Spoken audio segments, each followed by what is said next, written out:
Hello, welcome back. मेरे पास question आया हुआ है कि मैम कल भी कोई क्लास होगी तो कल ही कोई क्लास नहीं होगी, दिस इज लास्ट क्लास। और अभी हम वही अपना आगे कंटिन्यू करते हैं और in the end question solve करेंगे। So let us look at the presentation. अब इसके अंदर था बट बहुत ऊपर से कर रहा था। पेमेंट एक ढंग से टॉपिक की तरह करते हैं। बैलेंस ऑफ पेमेंट हुआ। Balance of payment of a country is a systematic records of the economic transaction between the resident of a country and the rest of the world.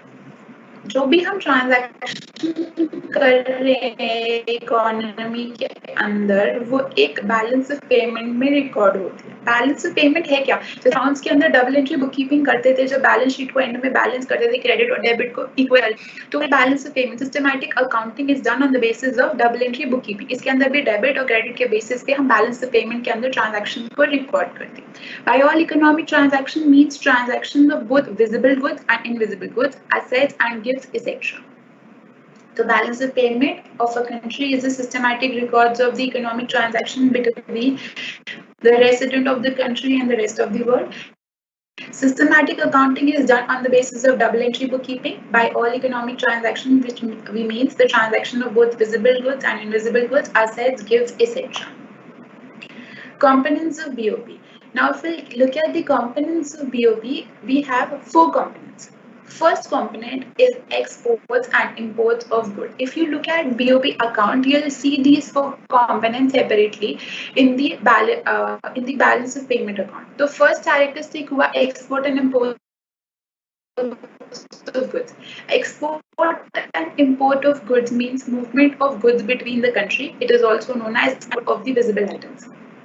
और दूसरा हुआ export and imports of services, services rendered और received, example shipping, banking, insurance, tourism etcetera. तो ये हुआ trade of invisible item.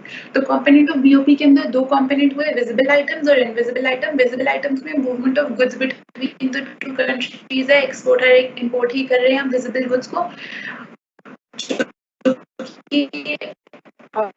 और है। और सेकेंड है export and imports of services, service rendered and received, example shipping, also known as trades of invisible items. Third component है unilateral transverse. Unilateral transverse के अंदर इंक्लूडेड होंगी वो चीजें जैसे हमने फर्स्ट उसके अंदर किया था ट्रांसफर पेमेंट और फैक्टर पेमेंट। ट्रांसफर पेमेंट वो पेमेंट होती है जिसके बदले कोई इकोनॉमिक एक्टिविटी इनकर होती है, और फैक्टर पेमेंट के बदले नहीं होती। यूनिलेटरल ट्रांसफर्स में भी ऐसी है कि gift remittances from the foreigners, जो भी जिसके बदले हमने कोई कॉस्ट पे नहीं की, we have not incurred any economic activity on the basis of this, so it is unilateral transfers. It is also included in the BOP account. और फोर्थ आ गया capital receipts and payment. It involves borrowing and lending to and fro abroad, investment to and fro abroad, sale and purchase of assets, change in the foreign reserves. So ये हो गए components of BOP. Components of BOP 4 है, export and imports of goods, export and imports of services, unilateral transfers, capital receipts and payments. Export and imports of goods involves movement of goods between the countries, is known as export and imports of visible items. Export and imports of services means export and imports of invisible items. Unilateral transfers वो transfer जिसके बदले कोई भी cost हमने पे नहीं की, gift, remittances and foreigners से जो भी हमको रेमिटेंसेस मिले। Then fourth is the capital receipt and payment, involves borrowings and lending to and fro abroad, investment to and fro abroad, sale and purchase of asset, changes in the foreign reserves. These are the 4 components of BOP. BOP क्या है? Systematic record of the transaction between the resident of the record. Systematic record is done on the basis of double entry bookkeeping. यहाँ पे visible item transfers, gifts इसके अंदर record करेंगे, and it is always balanced, just like your balance sheet। जब credit और debit and के अंदर equal आते हैं तो हमारी बैलेंस शीट मैच करती है, तो balance of payment is also balance. Components हुए 4 components, visible, invisible, unilateral transfers, capital receipts and payment. अब आ गया हमारा बैलेंस ऑफ ट्रेड और बैलेंस ऑफ पेमेंट। ज्यादातर क्वेश्चन आता है ये पेपर के अंदर कि बैलेंस ऑफ ट्रेड और बैलेंस ऑफ पेमेंट के अंदर डिफरेंस है क्या। तो पहले देखते हैं बैलेंस ऑफ ट्रेड क्या है। बैलेंस ऑफ ट्रेड सिर्फ export and imports of goods है, सिर्फ export and import imports of goods. Balance of payment में क्या क्या है? Export and imports of goods, services, unilateral transfers और हमारा capital receives and payments. Balance of trade के अंदर सिर्फ गुड्स मतलब ट्रेड ऑफ विजिबल आइटम्स. तो आगे पॉइंट्स देखते हैं. Balance of trade can be calculated by deducting the values of export and import from of goods. Balance of payment, on the other hand, is calculated by adding balance of payment at current account, capital account, or adding the net balance between foreign exchange or outflow of the foreign exchange. Balance of trade portrays a partial picture of foreign exchange. The balance of payment provides a holistic picture. ये सिर्फ partially बताएगा, मतलब सिर्फ इसमें goods का trade हो रहा है तो सिर्फ partial picture बताएगा. This is the entire holistic picture जो balance of payment बता रहा है. Net effect of balance of trade can be positive, negative or zero. Balance of trade सिर्फ गुड्स की ट्रांजैक्शन है तो पॉजिटिव भी हो सकते हैं, नेगेटिव भी हो सकते हैं. जीरो पॉजिटिव है तो बीओटी सरप्लस हो जाएगा, नेगेटिव है तो बीओटी डेफिसिट और जीरो है तो बीओटी बैलेंस है. BOT means balance of trade. The net effect of the balance of payment will always be zero. मतलब कि बैलेंस शीट मैच करेगी. Capital and unilateral transfers are not included in balance of trade, although capital and unilateral transfers are included in balance of payment. A balance of payment is a true indicator of economic performance of an economy. कितन कैसे economy perform कर रही है. Is it going deficit और ज्यादा हमने goods purchase कर ली है, सर्विसेज ज्यादा कर दी या इन्वेस्टमेंट हमने ज्यादा कर दी. It is all everything is seen through the help of balance of payment. Balance of trade सिर्फ गुड्स की ट्रांजैक्शन को रिकॉर्ड करेंगे या ट्रेड ऑफ विजिबल आइटम्स को ही रिकॉर्ड करेंगे.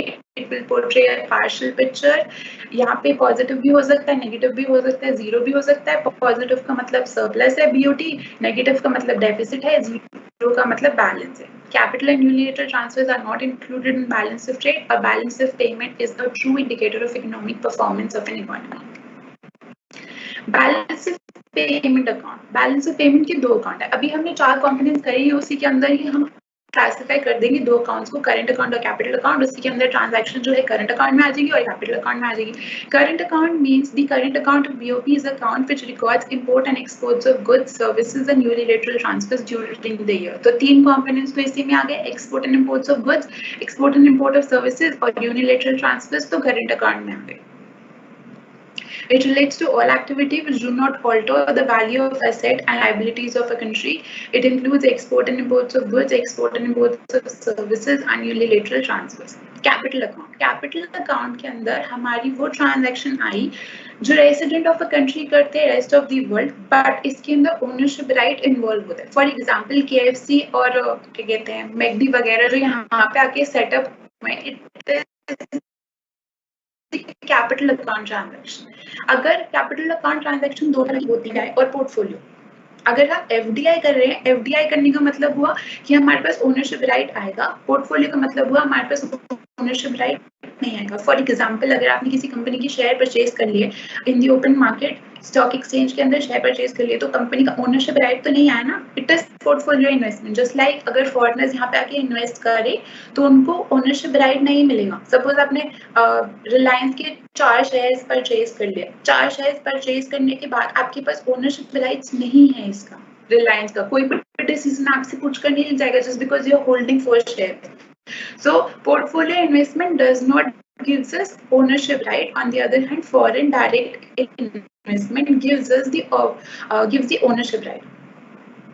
So it can be seen capital account के अंदर transaction between the resident of the country and rest of the world are included. It includes investment in shares and real estate. First, investment और real estate दो तरह से होगी, direct investment या portfolio investment. Direct investment involves purchasing assets abroad. Portfolio investment में ownership rights नहीं मिलेंगे. उसके बाद आ गई borrowings, change in foreign exchange reserves. तो ये कैपिटल अकाउंट का फंक्शन है. अब जो हमारा थर्ड अकाउंट है it is the official reserve account. अब कैपिटल अकाउंट और करंट अकाउंट को प्लस माइनस करके जो भी हमारे डेफिसिट सरप्लस जो भी भी बच रहा है उसको हम ऑफिशियल ट्रांजैक्शन बोलेंगे. अगर अमाउंट ज्यादा बच रहा है तो RBI क्या करता है, दूसरी कंट्रीज की सिक्योरिटीज परचेज कर लेता है, अपनी फॉरेन एक्सचेंज रिजर्व को क्या कहते हैं ज्यादा अच्छा कर लेता है, बूस्ट कर लेता है, स्ट्रेंथन कर लेता है. तो ये कब होगा, जब यहाँ पे सरप्लस होगा. मतलब करंट अकाउंट कैपिटल अकाउंट की ट्रांजैक्शन को प्लेस करने में एंड में ज्यादा आ रहे हैं, सरप्लस आ रहे हैं, तो official account reserve transaction RBI करेगा क्योंकि दूसरी सिक्योरिटीज परचेज कर लेगा या गोल्ड एंड सिल्वर परचेज कर लेगा या एसडीआई परचेज कर लेगा। अगर नेगेटिव आया तो उसकी जो लिक्विडिटी सिचुएशन है वो जो बेकार हो जाएगी, it will get weakened and due to which it has to sell दो सिक्योरिटीज, बॉन्ड्स या फिर जो भी उसने ओपन मार्केट ट्रांजैक्शन के अंदर करी। The positive balance leads to increase in the official reserve and vice versa. तो बैलेंस ऑफ पेमेंट के 3 अकाउंट है, current account, capital account and official reserve account. अब एक चीज देख लेते हैं, ऑटोनॉमस और accommodating items of the BOP. Autonomous items वो आइटम्स होते हैं which is take place due to economic motives, मतलब प्रॉफिट, अर्निंग, इनकम, इसकी वजह से हम इनकर कर रहे हैं। They have nothing to do with foreign exchange payment, मतलब ऑफिशियल रिजर्व ट्रांजैक्शन से तो रिलेटेड नहीं है। इसको हम बोलते हैं above the line items. Since such transactions are independent of the country's balance of payment, irrespective of whether BOP favorable है या unfavorable है, autonomous transaction होंगी ही होंगी। Autonomous transaction के अंदर कौन सी ट्रांजैक्शन आई, जो हमारी करंट अकाउंट की ट्रांजैक्शन है, export and imports of goods, services, unilateral transfers, ये ऑटोनॉमस में आ गया। अकोमोडेटिंग आइटम्स वो इसलिए टेक प्लेस होंगी ताकि हम जो है अपने डेफिसिट को या सरप्लस को बैलेंस कर सकें। For example, official reserve transaction. These items are called below the line transaction. To meet the deficit, government may borrow from abroad or make withdrawal from foreign exchange reserves. या तो current account या capital account की transaction करेगा, capital account के अंदर FDI, borrowings, landings ये सब आ गया था, या फिर वो ऑफिशियल रिजर्व ट्रांजैक्शन करेगा जहां पे वो buy and selling of securities करेगा। देखते हैं balance of payment हुआ। balance of payment is the systematic records of the economic transaction between the rest of the countries. Systematic accounting is done on the basis of double entry bookkeeping. By all, economic transaction means transaction of both visible goods and invisible goods. Components of BOP हो गए 4 components: export and imports of goods, export and imports of services, unilateral transfers, capital receipts and payments. अब balance of trade और balance of payment के अंदर क्या difference था कि trade के अंदर सिर्फ हम विजिबल आइटम्स ले रहे हैं, बैलेंस ऑफ पेमेंट के अंदर हम इनविजिबल भी इंक्लूड कर रहे हैं। और balance of payment is a true indicator of economic performance. On the other hand balance of trade हमको पार्शियल पिक्चर ड्रॉ करता है, balance of payment holistic picture. Net effect can be negative, positive और zero of the balance of trade, surplus, deficit या फिर balance हो सकता है, but balance of payment कभी भी क्या कहते हैं नेगेटिव पॉजिटिव नहीं होगा, it was always be zero. Capital और unilateral transfer balance of trade में हम नहीं रिकॉर्ड करते, बैलेंस ऑफ पेमेंट नहीं करते। बैलेंस ऑफ पेमेंट के 3 अकाउंट्स है, current account, capital account, official reserve account. Current account की ट्रांजैक्शन होगी export and imports of goods, services and unilateral transfer which was done during the year. Capital account के अंदर हमने transaction करी जिसके अंदर इन्वेस्टमेंट किया। इन्वेस्टमेंट 2 तरह की होती है, डायरेक्ट इन्वेस्टमेंट और portfolio investment. Direct investment gives us purchasing या फिर ओनरशिप राइट्स। हमने यहाँ पे परचेज कर लिया एसेट अब्रॉड जिसकी वजह से हमको ओनरशिप राइट मिला, बट पोर्टफोलियो के अंदर हम इन्वेस्टमेंट जरूर करते हैं but we don't get ownership rights, just like investing in shares in the market. दूसरी होगी borrowings, then change in the foreign exchange reserves. अब हम ऑफिशियल रिजर्व अकाउंट की बात करते हैं। ऑफिशियल रिजर्व अकाउंट वो ट्रांजैक्शन है जो आरबीआई करता है in order to balance the current account transaction जो डेफिसिट या सरप्लस क्रिएट करे। अगर डेफिसिट क्रिएट करेगा तो आरबीआई को जो सिक्योरिटीज हैं वो सेल करनी पड़ेंगी मार्केट में, और अगर सरप्लस क्रिएट करेगा तो आरबीआई की हमारी इकोनॉमी की सिचुएशन ज्यादा स्ट्रॉन्ग हो जाएगी, बिकॉज जो आरबीआई है वो दूसरी कंट्रीज की सिक्योरिटीज या फिर एसडीआर में इन्वेस्ट करते हैं। ऑटोनॉमस और accommodating items, autonomous items in BOP जिसकी बात जो सिर्फ इनकम अर्न करने के लिए या प्रॉफिट मैक्सिमाइजेशन के लिए अर्न कर रही है, वजह उसका फॉरेन एक्सचेंज से कोई लेना देना नहीं, ऑफिशियल ट्रांजैक्शन नहीं है। इसको हम अबव द लाइन ट्रांजैक्शन बोलते हैं। अकोमोडेटिंग आइटम्स इसलिए की जाती है क्योंकि ऑटोनॉमस आइटम्स में सरप्लस या डेफिसिट आ चुका होता है, तो इसलिए हम ऑटोनॉमस आइटम्स करते हैं ताकि हम अपने बीओपी अकाउंट को बैलेंस कर सकें। अच्छा, मेरा इसमें एक क्वेश्चन था कि why BOP account is always balance. BOP account is always balanced because ये डबल एंट्री बुक कीपिंग की तरह वर्क करता है. जस्ट लाइक बैलेंस शीट, यहाँ पे हम ऑटोनॉमस आइटम्स की ट्रांजैक्शन जरूर कर रहे हैं, बट उसका इफेक्ट बैलेंस करने के लिए हम अकोमोडेटिंग आइटम्स की ट्रांजैक्शन भी कर रहे हैं, which involves official reserve account and capital account transaction. Capital account transaction के अंदर हम इन्वेस्टमेंट कर रहे हैं, डायरेक्ट इन्वेस्टमेंट और पोर्टफोलियो इन्वेस्टमेंट, बोरोइंग, लेंडिंग, ये सब कर रहे हैं. और इससे भी कंट्रोल नहीं हो रहा हमारा बैलेंस ऑफ पेमेंट, तो हम ऑफिशियल रिजर्व अकाउंट को यूज कर रहे हैं, हमने ओपन मार्केट के अंदर सिक्योरिटीज को बाय और सेल कर रहे हैं. So this is what balance of payment is. Starting से रिवाइज कर लेते हैं. एग्रीगेट डिमांड और aggregate supply. Aggregate demand is the total demand for goods and services produced in the economy for consumption, investment, government and tax. D का formula हुआ C plus I plus G plus net exports. Aggregate supply हुआ, aggregate supply is equals to output level. Equilibrium level में दो approaches है, ADAS, investment savings. अगर इसके अंदर balance नहीं होगा तो inventory के अंदर effect पड़ेगा, या तो inventory बढ़ जाएगी inventory तो price level fall हो जाएगा, और inventory कम होगी तो price level rise हो जाएगा. कंजम्पशन फंक्शन के अंदर दो चीजें थी, ऑटोनॉमस और इंड्यूस्ड कंजम्पशन. ऑटोनॉमस कंजम्पशन वो consumption which is not affected by the income level, which exists even if the income level is zero. or induced investment is the positively related to income. और इसके अंदर हमने दो concept और करे, APC और MPC. APC कहता है ratio of consumption to income, MPC कहता है change in consumption due to change in income. Saving function, या तो हमारी इनकम कंज्यूम होगी या सेव होगी. अगर हमने कंज्यूम नहीं करी then we are saving it. So saving is equals to y minus C. Saving का फंक्शन हो गया वही y minus C dash minus B Y. और इसको अगर हम कैलकुलेट करेंगे तो हमको पता चल जाएगा S is equals to minus C dash plus 1 minus B और y. 1 minus B means MPC.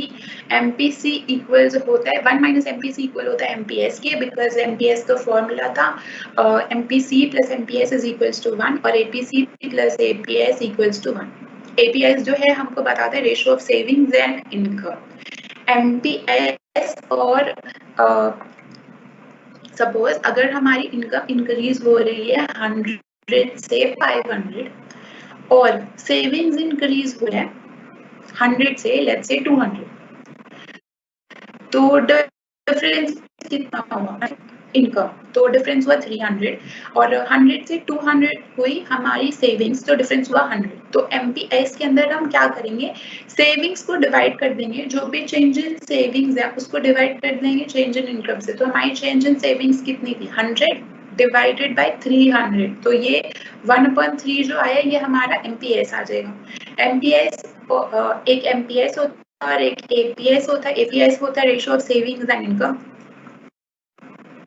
Investment function, हमारे इन्वेस्टमेंट फंक्शन दो चीज़ों पे डिपेंडेंट होता है, रेट ऑफ इंटरेस्ट रेट पे और इनकम पे. अगर इनकम लेवल बढ़ रहा है तो रेट ऑफ इंटरेस्ट भी तो इन्वेस्टमेंट भी ज़्यादा करेंगे. और दूसरा जो फैक्टर इन्फ्लुएंस करता है हमारे इन्वेस्टमेंट डिसीजन को वो है रेट ऑफ इंटरेस्ट. अगर रेट ऑफ इंटरेस्ट ज़्यादा है देन विल इन्वेस्ट लेस. और इन्वेस्टमेंट फंक्शन का मैंने आगे जाके एक इक्वेशन भी बताई थी, वो थी I dash minus B small I dash था और is which is not related to income, minus I small I which is rate of interest, minus BI था. BI क्यों था? क्योंकि rate of interest जो है नेगेटिवली रिलेटेड होता है इन्वेस्टमेंट से. एग्रीगेट डिमांड के अंदर हमने अज्यूम किया कि जी और नेट एक्सपोर्ट जीरो है. अगर गवर्नमेंट स्पेंडिंग और नेट एक्सपोर्ट जीरो है तो हम एग्रीगेट डिमांड को इक्वल कर देंगे C प्लस आई, और C प्लस आई की जगह हम यहाँ पे ऑटोनॉमस इन्वेस्टमेंट ले रहे हैं, ड्यूज नहीं ले रहे. अब इसको कैलकुलेट करके हमारे पास आउटपुट लेवल आ गया 1/1 minus B into A. Multiplier हमको क्या बताते हैं? मल्टीप्लायर हमको बताते हैं कि how the investment increase will affect the increase in income and correspondingly will increase the consumption level. Multiplier के दो फॉर्मूलेज हैं, k is equals to change in y upon change in i, और i is equals to 1/1 minus MPC equals to 1/mps. Government sector जो है वो दो तरह से इन्फ्लुएंस करता है हमारे इक्विलिब्रियम को. एक तो हो गया purchasing of goods and services, या फिर टैक्सेस से, या फिर ट्रांसफर से. इससे हमको एक चीज और कॉन्सेप्ट हमने देखा था डिस्पोजेबल इनकम का, कि हमारे हमारी जो इनकम होती है जब हम जॉब के लिए जाते हैं, जो हमको इनकम ऑफर्ड होती है, it is not disposable income. Disposable income is the income जो हमको सब कट के एंड में मिलती है, दैट इज डिस्पोजेबल इनकम. तो aggregate demand is equals to C plus I dash plus G. और आई डैश के अंदर ऑटोनॉमस, गवर्नमेंट के अंदर हमने गवर्नमेंट परचेजेस लिए और बाकी वाई के अंदर हमने ट्रांसफर्स और ट्रांसफर्स को प्लस किया और टैक्सेस को माइनस किया. इसको कैलकुलेट करने के बाद हमारे पास आंसर आया y is equals to a dash upon 1 minus c. 1 minus c जो c है MPS गवर्नमेंट मल्टीप्लाई 3 तरह से अफेक्टेड हो सकता है. एक तो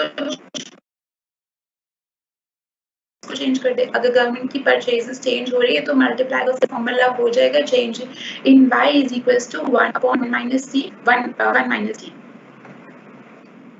और ये हमने डायग्राम के थ्रू भी एक्सप्लेन किया था कि एडी कर्व ऊपर की तरफ शिफ्ट हो जाएगा अगर गवर्नमेंट ने परचेजेस बढ़ा दी. और कितने लेवल से इंक्रीज होगा, it is explained by the multiplier effect. Multiplier effect government multiplier था 1 upon 1 minus c 1 minus c.